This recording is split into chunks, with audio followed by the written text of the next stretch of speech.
Welcome, everybody, to Game Over Toronto. A Leafs win against the Florida Panthers, but right off the top, we have a special guest who brought a special guest. It's amazing. We have, first and foremost, got to give it a little introduction. Our guest here is a retired astronaut, Air Force captain, as well as a best-selling author. His newest book is called The Defector, out right now. And we have Ed Robertson from the Bare Naked Ladies. Right, just because. Welcome to the show. What did you guys think of the game? And Armaan is here. I'm sorry, Armaan. How are you doing today? That's okay. You don't really need to introduce me after those two. It's a tough intro. I know. Yeah, guys, how was the game? How did you guys feel? The game was fantastic. I mean, it was a roller coaster of emotions, and at the end, it got so confusing. But we were so happy that it ended in our favor. And we actually, because there was a confusion, a lot of people were leaving. Ed and I had walked down in the arena, and so we were right down there, right up with our noses against the glass for the winning shot at the end. So amazing! It was outstanding. It ended up being a great game. Yeah, I actually ended up turning off my stream after Rodriguez scored, and then Rob, Armaan, how dare you? Rob, our producer, messaged me or said that it didn't finish, so I turned it back on. But yeah, wild game. Yeah, yeah. Sorry, I lost my train of thought there. So yeah, how did you feel like? So I want to talk to you, Chris, about So you had a book. It was called, it's called like talking about the life lessons of an astronaut. What kind of life lessons would you give to this team after a game like that, where it started off so poorly, but ended off so wildly interesting? Like, what kind of life lessons do you think this team needs from you right now? Well, I think what really saved the day, what really allowed me to do the things that I got to do was not giving up at the first try, was recognizing some things are not going to go well. Nothing's going to go the way you plan. What's that quote? If you want the gods to laugh, tell them your plans. And yeah. And yet they came in lackluster. That's okay. Not everyone comes out super sharp, but we kept the score close enough. Wall was absolutely brilliant, kept the team going, and then we came back, tied up the game, and carried that right through to the end, and put in the effort, and then amazingly enough, even won in the shootout. So I think, what I would put as a life lesson out of that is keep the objective in mind. Don't give up. It's never as late as you think. You can fight it right to the very end, and it's just an amazing what can happen through the course of a game.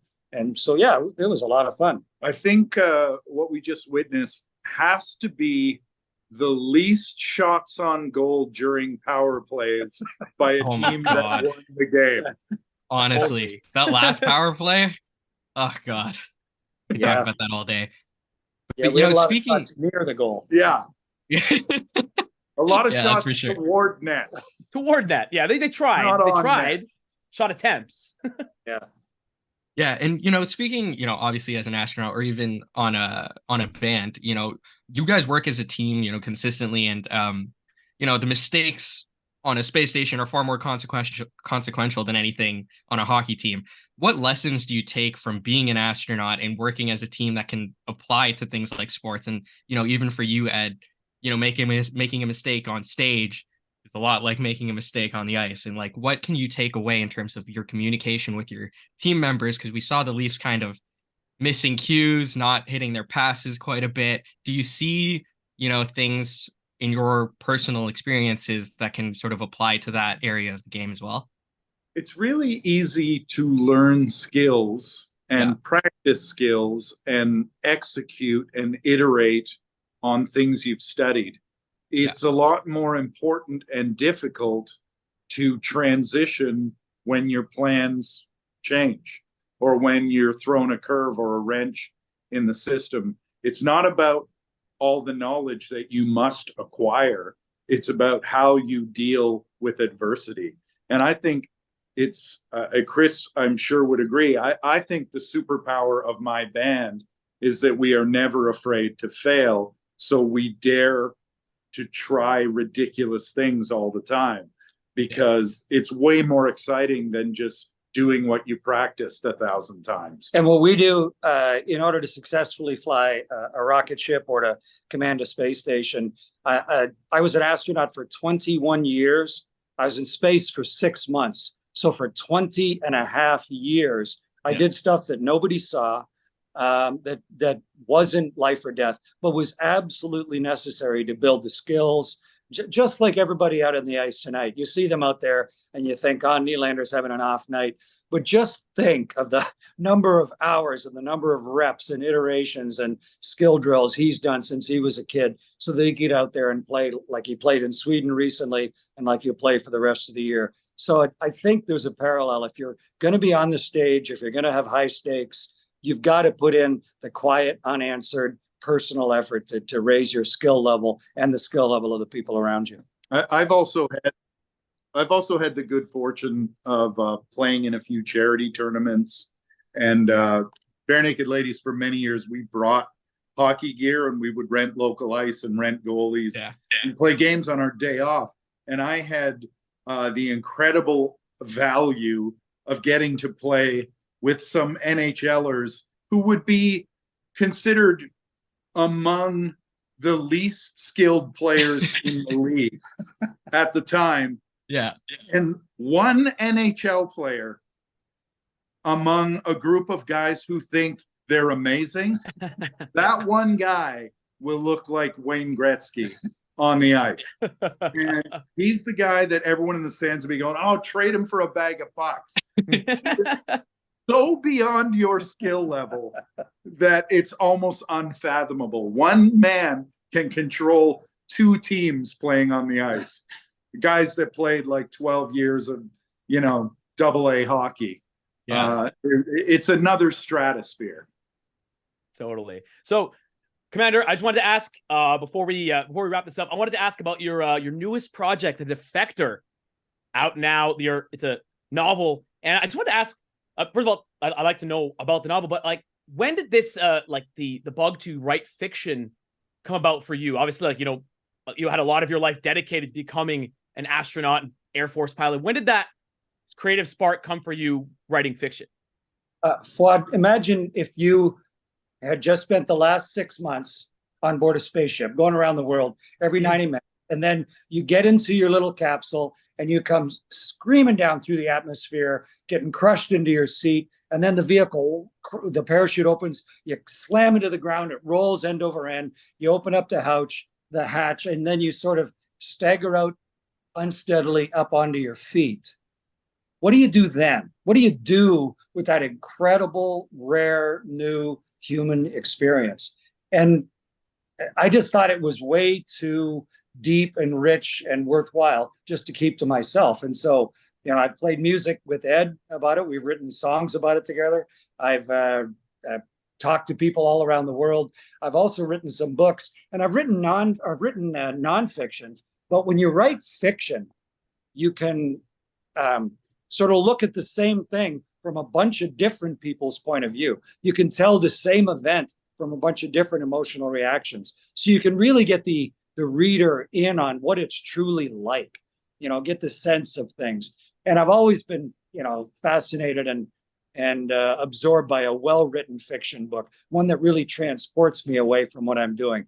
So my first fiction, The Apollo Murders, it's done great. It's being made into a television series by Sylvester Stallone's production company, which he calls Balboa Productions. And then this new book, which has been a bestseller since it came out, it's called The Defector, and it's the tale of a Soviet. It's during the Cold War. It's spies and lies and all kinds of twists of plot. But it goes from wartime during the Yom Kippur War 50 years ago to then out to the deserts of Nevada, where they confiscated Soviet airplanes were tested right next to the Nevada nuclear test range. And the twist of the plot in amongst all the reality. And it's is the #1 best-selling book in Canada. So I'm super excited and proud of that. And I think everybody who's going to read it everyone's read it so far has really enjoyed the plot and the escape of having a chance to live a little bit in my world. My pal Chris is kind of an underachiever. I was gonna say, wow, an extensive resume. That's amazing. Oh, well, guys, we really appreciate Commander and yourself, Ed, for jumping on our stream here. It's been a amazing 15 minutes here, and we're just so happy that you guys were able to jump on. Chris, let them know where you can find this amazing new novel of yours, and Ed, let us know what you got going on as well. All right, you first. We just released a new record. I think it's our 18th studio record. It's called In Flight, coincidentally. Oh, it's available on your phone. You don't even have to go to a record store. I love it. I think it's the best record we've ever made, which is a great way to feel 35 years into your career. And my new book, like all the books, they're available anywhere that you buy books. If you can support an independent bookstore, that's a great thing to do. You know, there's a lot of little stores right across Canada that are really counting on a big book to come out, because it makes a difference of profit or loss for that store for the whole year. So you can get it anywhere. You can order it online. You can read it. I even have Ray Porter will read the book to you if you want, but makes a pretty nice Christmas gift as well. That album, this book, and if you can go get it from a local indie bookstore, it'd be good for everybody. Well, thanks again, guys, for joining us for Game Over Toronto. Thanks again for your time, guys. All right. Thank you, guys. Good to see you both. Take care. Everybody watching? Oh, yeah, that's right. You got it. Absolutely. Well, everybody, we're going to be right back with a regular scheduled Game Over, where we're going to talk about the game in more depth. Thanks again for joining us. Hey, guys. Commander and Ed, thank you for joining us. Thank you, guys. Appreciate it so much.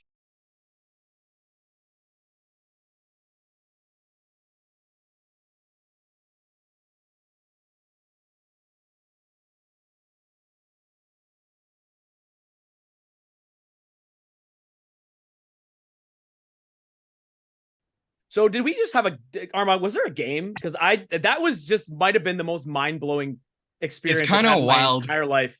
Yeah, when you just have the lead singer of the Bare Naked Ladies just show up, and it's like, holy shit.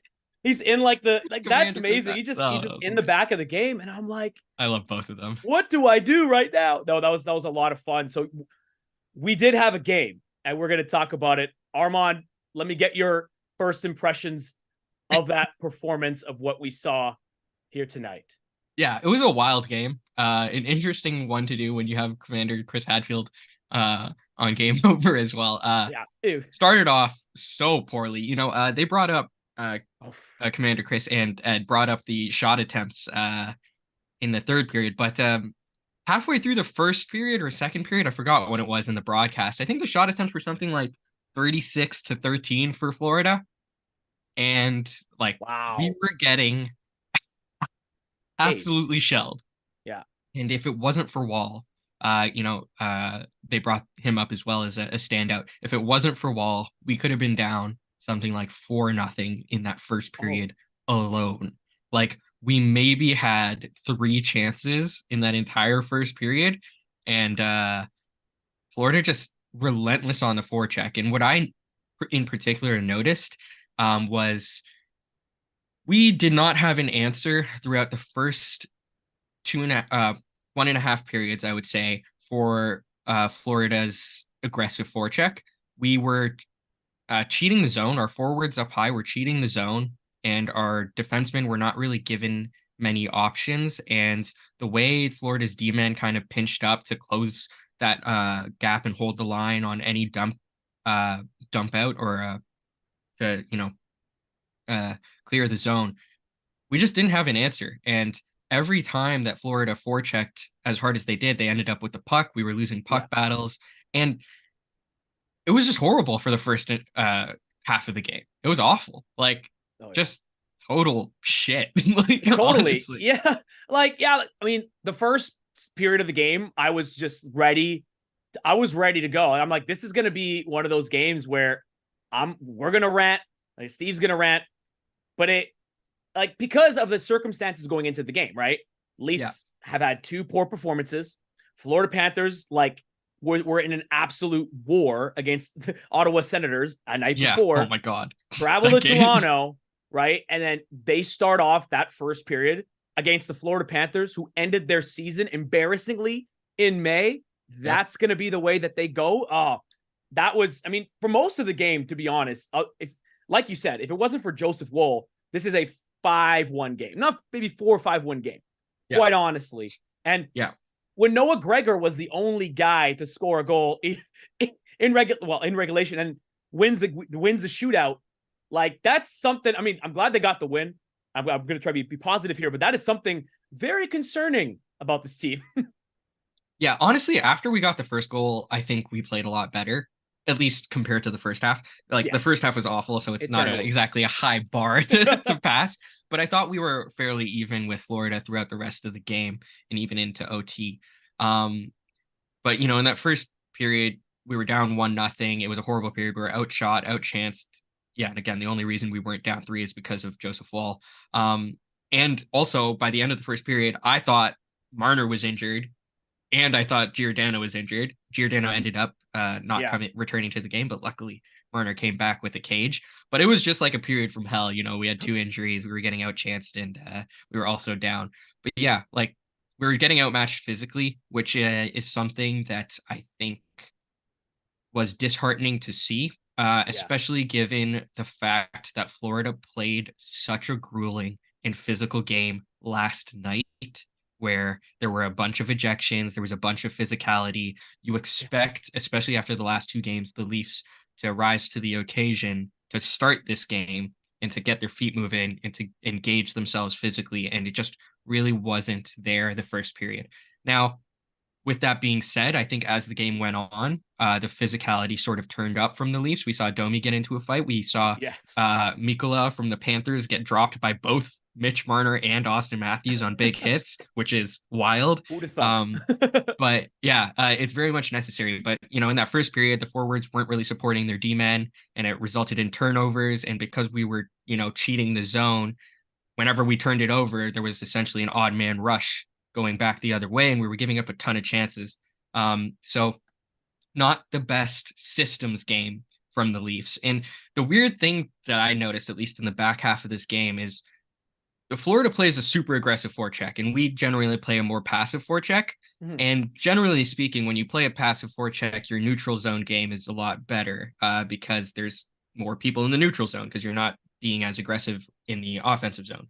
But we weren't really getting the benefit of that, even with the passive forecheck, because we were consistently getting caught flat-footed, and Florida just went through the neutral zone with speed and got an easy controlled zone entry, whereas we struggled all night to utilize the neutral zone. We were dumping and chasing without having any sort of aggressive forecheck.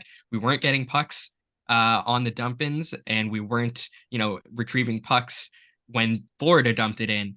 And all that being said, it's like, I'm really surprised we came out of this with 2 points. Like, this was very much a not process oriented game for the Leafs. Like, they were getting killed pretty much throughout. So hats off to Joseph Woll and hats off to Noah Gregor, because otherwise we'd be coming out with a regulation loss tonight. Oh yeah, totally. I mean, that's what they say.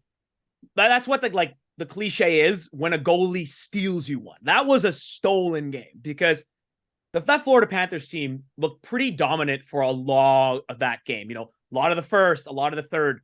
They are physical. They are like the throwback tough team. They're good. Like, they're legitimately good. And like, if we face them if they face them in the playoffs going forward, like that might be a series again that's going to be tough if they don't make changes. But that's going to be, they are for real. That was not a fluke at all. But Florida's just tough to play against. They are tough as hell, man. And night in and night out, like that's the thing. It's like, we talk about teams rising to the occasion in playoffs and becoming this tough team. Florida is doing this on the second half of a back-to-back right after playing a super tough game against the Ottawa Senators, where they won I forgot what it was, 4-0 or something. They got punched in the face a lot too, right? Yeah, exactly. And yeah, there was 153 penalty minutes between the two teams last night. So, and they come out and you saw Domi and Bennett fighting, making it hard. And then Domi... Sorry, Fouad, but he made fun of Bennett for being bald, which was hilarious. Listen here. Max Domi should have received a 5-minute match penalty and should have been suspended for 10 games for that gesture towards being bald. Okay, that's Max Domi should. I know he's on our. I know he's a Leafs. But I'm calling you out there. Bald is beautiful, Max Domi. That was hilarious because he actually, like, Domi just got absolutely destroyed in that fight too.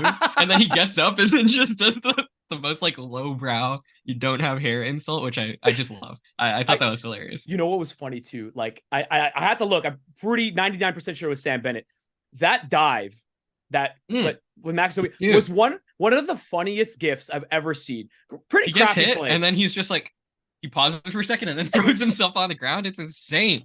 Like Matthew Tkachuk even on that play. I was so surprised that they gave a double minor to Domi because it was like, to me, it was just like obviously a flop. Like it just did not look in any way like fluid in the way they fell. So I was really pissed off about that. But honestly, that was after that kill, I honestly felt the best about the Leafs because that's a tough kill doing a double minor there. Yeah. And I thought the penalty kill tonight worked very well for the most part. I thought they got in lanes, and obviously Joseph Woll is a huge part of that because pretty much any shot that went his way, he swallowed up with no rebound, and his rebound control today was outstanding. And I thought the Leafs did a really good job of clogging the slot every time a shot went through, so that those rebounds that did get through were not easy for Florida to get. So hats off to the PK because that was really the only thing that was going tonight. And of course, Noah Gregor, who is amazing. I love him. He's the best. He's the best pickup of the offseason for us. Like Noah Gregor. And he plays a super simple game. He sort of reminds me a little bit of Sam Lafferty in that regard, in that it's just like speed and rush chances. And he doesn't necessarily have the offensive IQ of elite players or even very good players for that matter. That's why he's a fourth liner. But his ability to just turn on the Jets is insane. Like that puck went past the Panthers defender's stick and he was already well ahead of everyone else. And he did such a good job of protecting the puck and then roofing it. That was a sniper's shot. Like that was such a good finish. So that play was incredible, and I really, really enjoy seeing that secondary scoring, especially when we, swapped lines 1 and 2, except it wasn't really working on either of those lines. I think in the first period, Matthews and Nylander's line ended up getting 0 shot attempts for. And so they got like absolutely shelled. And, I'm not too worried about those two lines. There's a lot of skill there, but it's nice to see Gregor be the one to kind of steal a game, and it was such a perfectly placed shot, and he's the one to end it in the shootout as well. So love to see that. And to me, we were talking in the chat that Joseph Woll should get the belt. I would say Joseph Woll should get the belt. Noah Gregor should get like a small belt. Everyone else gets bag skated. That's the way I'm looking at it. Like it was like a 2-man show there. But Noah Gregor, though, one thing I like about this guy, why I think it was a fantastic pickup is, he's a fourth liner. Like he's captain of that fourth line ship. But should someone go down in the top 6, it's not ideal, but you could, he wouldn't look extremely out of place in the top 6, or you wanted to move things around. Like you wanted to put Bertuzzi on the third line, something. We don't want to get really weird like that. You could with a player like Noah Gregor. It probably won't happen, but yeah, he might work in a pinch. The way I would see it is he'd be like a worse Calle Järnkrok on the top 6. In that he would be defensively pretty solid. He obviously has a lot more speed than Järnkrok, but the finishing ability in terms of both of their shots are really good. So they can sort of act as a complementary player. And of course, Gregor can turn on his jets and get rush chances, which is really nice. But like he's just been a fantastic pickup. He's really, shined for me out of all of the pickups that we've got over the offseason. And so that it's just really nice to see, honestly. Like, as we were saying, if Woll doesn't get it, Gregor's probably getting the belt tonight, but I think Woll should get it, to be honest. So totally. Also, we do have an update on Giordano. Sheldon Keefe says he will be going. He is going to miss some time. Doesn't have a final report on his upper body injury just yet, but another defenseman injured, which is not ideal, especially given the fact that we're getting news that Klingberg will probably be getting surgery, or is at least looking at surgery. So he's anyways going to be long-term out. And then on top of that, Giordano being out, we're probably going to see either Lajoie or Legason into the lineup again. So hopefully our depth defenseman can kind of rise to the occasion and come up big for you. It is getting rough on the back end, that's for sure. Like, I mean, you got McCabe back. He looked pretty good. It was pretty tough tonight, but I mean, Brad Treliving was asked about, what are you going to do about the defenseman? And he said, I'd still like to get another one. Like, he's pretty open and candid about the fact that he's not happy with what he has back there, but also mentioned, like, it's not easy to get. Like, you can't just be like one number one defenseman, please. Like, it's not as easy as that. So, man, that's honestly the biggest concern of the team right now. But honestly, like, to me, defensively, we were fairly weak tonight in terms of the way our defensemen played. I think there were a lot of D-zone giveaways, but again, that comes back to where the forwards, supporting the defenseman. I thought they kind of cheated the zone too much, and there wasn't that much puck support when the defenseman had it, when the Florida's forecheck was so aggressive. But Brody, I thought, had a pretty off night. I thought he wasn't that great, but I will say Morgan Rielly tonight was one of the very good defensemen. I thought he made 2 amazing plays that pretty much stopped sure goals. One was on a breakaway where he hustles his ass off to get back in time, and he does a great job getting on the stick side of the person on the breakaway and doing a stick check without taking a penalty. And then another one where he puts the body down and stops a 2-on-1 pass. So Rielly's been an incredibly impressive player for us at least this entire season so far. And, looking back at last season and how he started then, it's interesting to me how, the Leafs fandom, including myself, was a little down on Rielly to start last season in terms of his defensive play. And for him to kind of rise to the occasion, especially, starting in last playoffs, he's found another gear in his game. And that's so incredible to see, because we really do need that number one defenseman. And I think Morgan Rielly is that. I really think he's been a number one D-man on this team for this year. It's just a matter of finding that supporting cast of responsible puck movers that is very difficult to find in the NHL, and that's why they tend to get overpaid. So everybody, you better pray to the hockey gods for Morgan Rielly's health. I know that he's had a few seasons where injuries have caught up to him, as well as just nagging injuries and like ones that came about. You got to hope that this guy stays healthy, because I think he's the actual Achilles heel of the team. Like, if anything were to happen, there is not much on that D-core that you could really speak of. That would be a really big loss. Let's all hope for Morgan Rielly's health. I wanted to get to, you mentioned Sheldon Keefe earlier, and it reminded me of Sheldon Keefe looked over at Paul Maurice and said, "Hey, losing my absolute mind on my players worked." He was yelling for that team. He was yelling.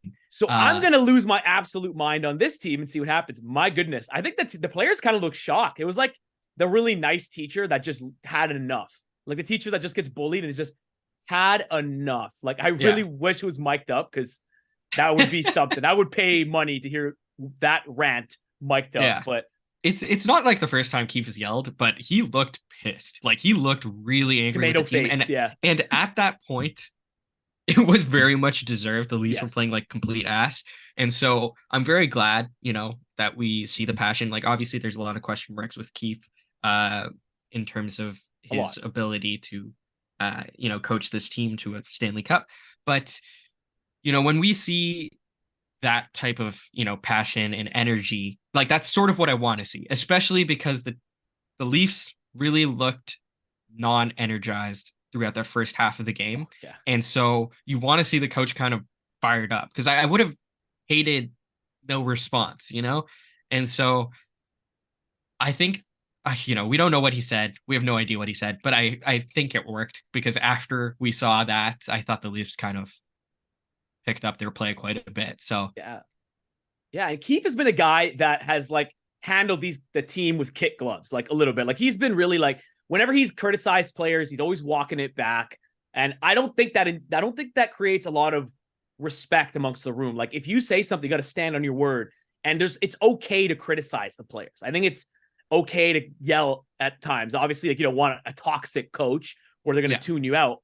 But it's all right to lose your mind and get fired up, because if you care that much, the care is going to start to rub off on everybody else in the room, right? And I thought that they were going to absolutely, I feared for his health when they gave up that another too many men penalty at the end of regulation to snuff out that power play. You forgot about that because it's been a crazy game and a crazy streak. Okay. I didn't. To be fair to Keefe and the Leafs, like obviously they've taken like, what is that, their 8th or something like that? Most in the league. I don't think that was a too many men penalty. It was in the spirit of it. Like, I think when I saw it, and I saw it pretty quickly, but I saw like Tavares was kind of at the bench. He wasn't in the play. I think there were 6 guys, but like there were 6 guys, but when he touched the puck, like the player who touched the puck was not the person who was getting changed off. And the change happened within 5 feet of the bench or whatever the rule is. Like he was close to the bench. I didn't think it was a penalty. So I was sort of pissed off by that. But at the same time, figure your shit out. Like figure your shit out. You cannot be taking that many too many men penalties. It's ridiculous. But like, how do you take 8 too many men's 20 games into the season? That's 40% of the game. Like it's 40% of the game. Like, that's ridiculous. Wow. Math is fun. But yeah, like if I was so certain, and honestly, it was a testament to the Leafs to overcome that, because I was so certain they were going to lose in that overtime as a result of that play. Like it was written on the wall the way that was going to happen. Like it was such a momentum killer. Like, wow, we're going to lose that power play and we're going to go on a penalty kill in 4-on-3, or sorry, B4-on-3 in overtime. Like, credit to Joseph Woll and credit to the guys rallying around it, because that could have been a backbreaker for the team. The penalty kill, like we mentioned earlier, it was really solid. The power play sort of not as great, I would say, today, especially that last one at the end of regulation. There were 2 times where I felt we mismanaged the puck on the entry, made an ill-advised pass, and it got taken away. And it could have been a chance for the Panthers if they could just, if they, got it with speed at least. We did a good job hustling back to make sure that there weren't any shorthanded chances against. But at the same time, that was not what I wanted to see, especially from the first power play unit with a minute to go, in regulation, where you have a chance to end it against a divisional rival and you misplay the puck like that. Like, that's not a good look, in my opinion. And it sort of was what led to that too many men call as well. So I would like for the Leafs to kind of figure their stuff out. I think puck management was an issue all night, especially with their star players as well. So we'll see how it goes. I also thought we were going to lose, and I thought we were going to lose going into the shootout as well. And then we did, and then we didn't. We did it. And then we won. We were all certain. Like, I literally, like, we were speaking about it in the interview earlier. Like, I was here. I was setting up for the stream, and I hear Evan Rodriguez scores, and I'm like, oh, okay, let's talk about a loss. And then you guys are, but wait, no, he didn't lose. Yeah, they didn't lose just yet. I legit turned my stream off, and then Rob was like, no, it might not count. And I was like, huh? And then I turned it on, and they got the right call there. He did definitely double touch it. But yeah, the Panthers were already, in their locker room. I think the Leafs left. Some of the Leafs left as well. Half of the stadium left, and then you kind of come back on. Yeah, Joseph Woll had his gloves off, Robert, producer, just said. And yeah, it's kind of hilarious. But luckily, we get one of those calls going our way. I thought, Woll deserved that as well. He played a great game, so I'm glad that he kind of got rewarded with a win there, because, wild, just completely wild game. Yeah, and you mentioned about the star players missing passes. What do you make of it? Because right now, they showed a graphic that Austin Matthews and Mitch Marner right now are absolutely Arctic cold right now. They are not playing well, and you can see it. It's not like they're like, you can really see it, because it's hard to know. Like, I didn't notice Austin Matthews until he had like one chance like that, but it kind of felt like he's like, whoa, Austin Matthews is in this game. I forgot. Like, he kind of just showed up. In that sense, like, he hasn't been dangerous. Marner hasn't been dangerous. Is interesting, because I'm sort of on the same page as you with Marner, especially. I don't think he's looked particularly dangerous, but I think Matthews is getting shots on net. They don't look nearly as dangerous as Austin Matthews at his prime shots on net, where it's like everything seems to be going in. it sort of reminds me of when he was had his shoulder or wrist injury earlier, and everything just looked a millisecond off, that type of thing. I'm not suggesting that he has an injury, but he is getting shots. He is getting shots on net. It's just, he's been held pointless in something in like a crazy amount of games this year. I don't know what the exact stat is, but a lot of games, because when we look back at his points, his point totals aren't that bad, but you also have to remember how many multi-point games he's had, right? And so, when he gets 2 hat tricks to start the season off, that's obviously a large portion of his point totals. And so he's been actually held off the score sheet a decent amount of times. And I think I think today makes it 3 games in a row that both Matthews and Marner have been held off the score sheet entirely. With that being said, they're both obviously skilled players. They are both obviously elite, and they will figure it out. We're 20 games into the season. I'm glad this is happening now and not close to the playoffs, but they do need to kind of turn things around and find some sort of energy, because they both look a little off and lethargic. Yeah. And I think part of that is also, I like that we changed the lineups, put Nylander with Matthews tonight. Although it didn't work all too well. Nylander again hit 2 posts. I feel like he's been completely snake bitten after the streak, and he had a hat trick of posts in like those 2 games. Like it was, yeah, like legitimately twice. I mean, like he was buzzing. I mean, a post is better than nothing at all. I mean, it's not great, but at least he got. Yeah, he was an inch off on 2 shots in the same shift. So, comedic. Yeah, Matthews I thought had a couple good rush chances, and Stolarz I thought also played a great game. Credit to him. I thought he turned Matthews and Mitch down quite a bit. And Mitchie, honestly, after he came back, I thought he was pretty resilient. He was engaging physically, which was great to see, especially with like what I assume is like a broken jaw or whatever he has going on there. Okay, Rob just said that according to Keefe, he apparently just has a gash on his face, which is good to hear, thank God. But yeah, it's still a pretty tough game for him in terms of the injury side of things. So I'm glad that he was engaged physically after coming back with the full cage, and he got a few good chances off. I'm kind of hoping that they build momentum around that and kind of focus on the positives and offensively kind of getting back to their elite level of play, because they've just been lacking recently. And with Marner, it's like, and he was the same as you put out. Matthews got a lot of his points in like a couple of games, like bunches of games where you want consistency. Like Marner has had there was like 2 games where he had 8 of his points, like if I'm not mistaken. Like it was like, that's the thing. Like they got to really start. Like it's great to have all those points, but if you're not getting them consistently, you might as well not really have them, right?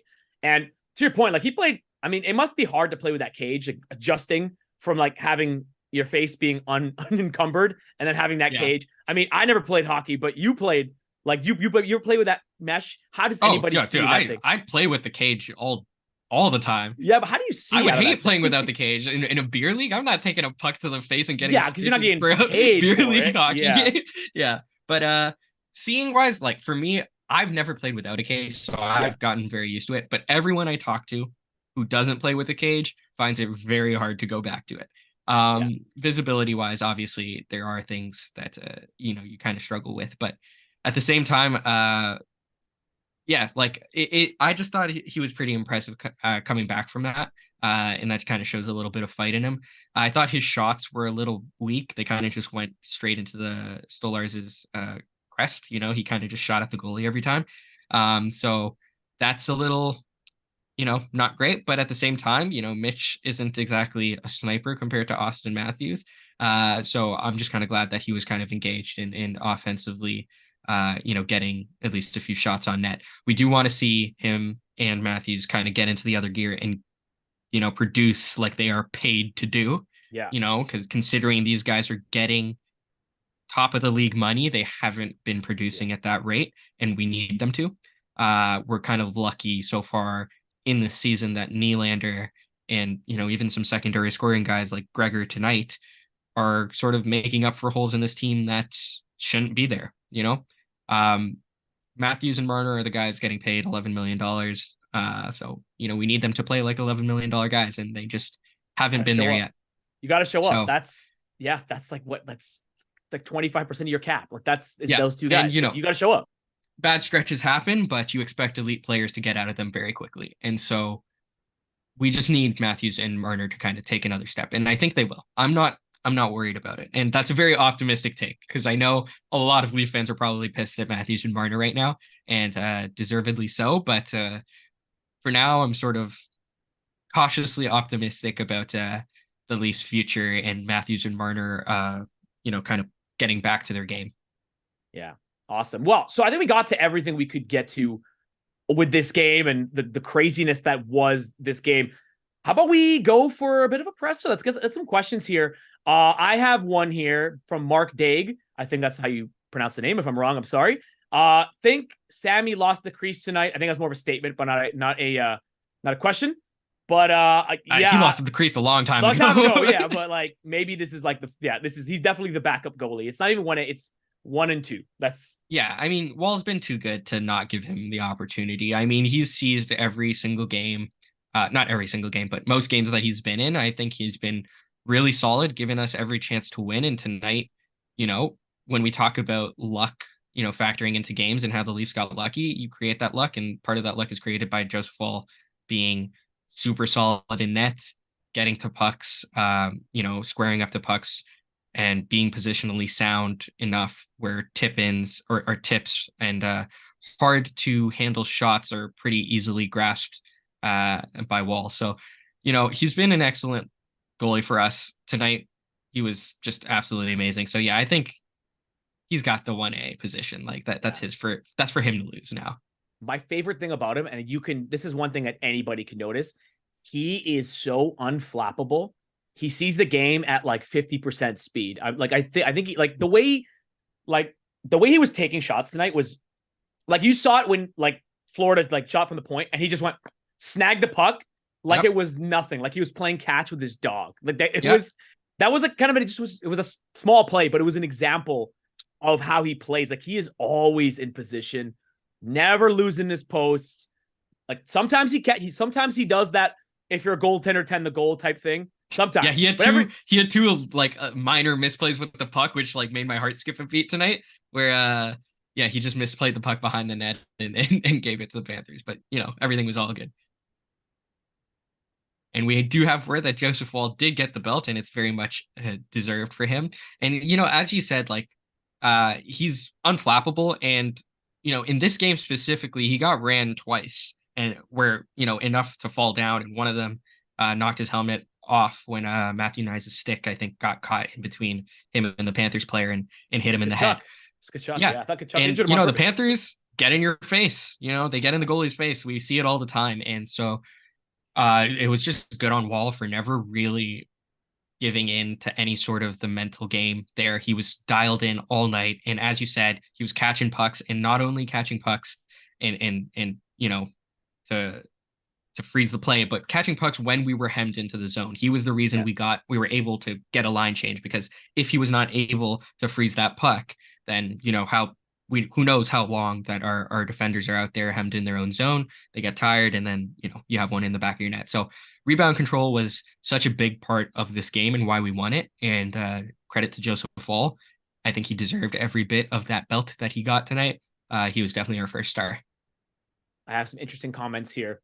Apropos of nothing, but I don't know what the discussion was here, but a couple people were saying that the Hall hate was for Justin Hall was media driven and overanalyzed.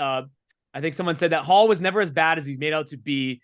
I don't know where this actually came from. I actually don't know where that came from, but listen, Hall was paid $3 million. Yeah. Hall is interesting because like there is truth to that, in the sense that like I think everyone in the Toronto media market is overanalyzed, and either us deemed better us deemed better than they are, or deemed worse than they are. We saw it with like when Galchenyuk was on the Leafs, and how everyone was like, oh, the Leafs fixed him, and then he's like out of the league within the next like half a year, obviously due to other circumstances as well. But point being is like Justin Hall is probably better than Leafs fans and media made him out to be. With that being said, if he was still on the Leafs, it would not be any better. You know what I No. mean? Like he would still be the scapegoat, and he would still be the reason that a lot of goals went in, because we know what he is, you know? Like, as much as he was over hated, it doesn't make him good, you know? Yeah. I think he was just the scapegoat. And a lot of the times he may have been getting a lot more hate than he deserved. But, like, you know, even when we played Detroit, Hall was one of the reasons that I think the game winner went in. And it's like, yeah, you know, he's got deficiencies in his game. And I don't think that's overanalyzing him. I think he's got a lot of deficiencies in his game, especially in the net front position at 5-on-5 play. So, yeah, him being a cap hit of like 3.4 million. Yeah, I'm not mad. Wild. Yeah, I'm not wild. mad that he's No, on our me neither. he's not on our team anymore, honestly. Like, I'm fine with that. You know, Detroit can take him for that much money. So Yeah. And let me be clear, if he was still on the team, y'all would be saying trade this man right now. yeah, I mean, that's just the Leafs market. 100%, you know. I mean, that's We're super reactionary, and every We're time a sickos. Leafs player leaves, he's the absolute best player in the world. And anytime he's on the Leafs, you know, people want him out. Like, I guarantee if Marner were to be traded, Leafs fans would be going off, because he would still be a good player. Like, you know, even we're complaining about Marner now. He's a point per game guy, you know, and if he was a point per game guy on another team, we would all be like, why the hell did we trade him? It's like, it's just the market. That's how it is. Well, in the case of Marner, if he was on another team, you know for certain the next year he's winning the Stanley Cup and rubbing it in everyone's faces. That's why people would miss him. It wouldn't be the regular season stuff, but you know just karmically how this goes. He'd be in whatever team he goes to. Then it could be Arizona. They'd be hoisting the Stanley Cup the next year, just because of not because of the team. No, just because of how it goes. Just that would be the most Leafs thing ever. Yeah. Most Leafs thing ever, right? That's what can go wrong always does go wrong. But yeah, how are you feeling about the next game? They're going against the Seattle Kraken at home. Before we wrap up, let's talk about that a little bit. The Seattle Kraken are sort of struggling this season, Weirdly struggling. compared to last season. I think they're losing to the Chicago Blackhawks right now, funnily enough. Yeah, so they're currently losing 4-3 against the Blackhawks with 10 minutes to go, and they lost 5-1 against the Canucks the game before that. But they did win 7-1 against the Sharks, but you know, who cares? That's the Sharks. Yeah, the Kraken are interesting. They were good last year. They were shit the first year. They were good last year. Yeah. Now they're back to kind of being a middling team, you know, sitting around that 500 mark as a team.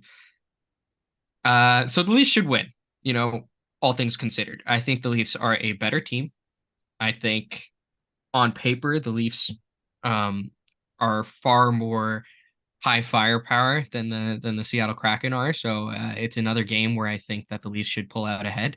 But with that being said, this season and many seasons before, we've said the same thing many times before, that the Leafs are a better team and they end up looking like a dud. So, you know, these past 3 games specifically, they've all been close games, but they've all also been games where the Leafs have showcased a process that is extremely lacking, whether that be for, you know, they just don't look physically engaged, or their passes are not hitting each other, or, you know, any of the other reasons that the Leafs kind of look bad. They really need to find another gear here, because it's been a sort of long skid where the Leafs have kind of just been getting by rather than excelling. And tonight was another game like that. Yeah. When you say process, it makes me sound like it's some sort of analytics type thing, when it really is. The process is, don't start the game like you literally slept no hours the night before. Like, literally start the game like you actually can play the game of hockey. Yeah. That's the process. Really, that's probably, you don't think you need the analytics department to break that one down for us. I don't know what it is. Like, I genuinely don't know what it is, because like they've had to talk about it. You know, we know they've talked about it. Keefe has talked about it before. You know, starting on time and the stuff guy like that. before So him like, talked about it, a lot. what is going, like, what? Why? Like, I genuinely do not understand what to do with this team in terms of starting on time. It's just consistently been an issue forever, with multiple people on our roster, multiple coaches, multiple, you know, everything, multiple, you know, leadership voices in the room. It's always been an issue, and it continues to be an issue, and I have no idea why. Like, just start on time, man. Like, what do they have to change? It's ridiculous. Yeah, it's one of those things that, like you said, there's one of those things where I think people are just done trying to explain it. It's just one of those It's impossible to explain. It's like, how did the pyramids just appear? You know, that's literally why they don't start on time. That's what I equate it to. It just doesn't make sense, but it's there, and that's the reason. So we will be back. I won't be on that one, but Game Over with Toronto will be back on November 30th against Seattle Kraken. And I think that's it, Armaan. Thank you, everyone, for joining this absolute fever dream of a show. It was amazing. Obviously, we had Chris Hadfield and special guest from the Bare Naked Ladies, Ed Robertson. Man, that was something. That was something I did not expect. I was stumbling on my words because I'm like, what is happening right now? What a great show. If you guys missed that portion, please go ahead in the beginning and watch about the first 15 minutes. And it'll be in the YouTube video tomorrow and on podcast, wherever you get it. First 15 minutes, you can catch that. Very fun interview. But thanks again. My name is Fouad Suleiman. You can find me on Twitter at Fouad_sports. I keep calling it Twitter because screw that. It's Twitter. I'm not calling it X. Screw that. And my name is Armaan Punthiki. You can find me on Twitter at Armaan Punthiki as well. I want to say thank you to Commander Chris Hadfield and Ed for joining us tonight. Obviously, amazing guests. We love to have them here. So, phenomenal. Thanks, everyone. Peace.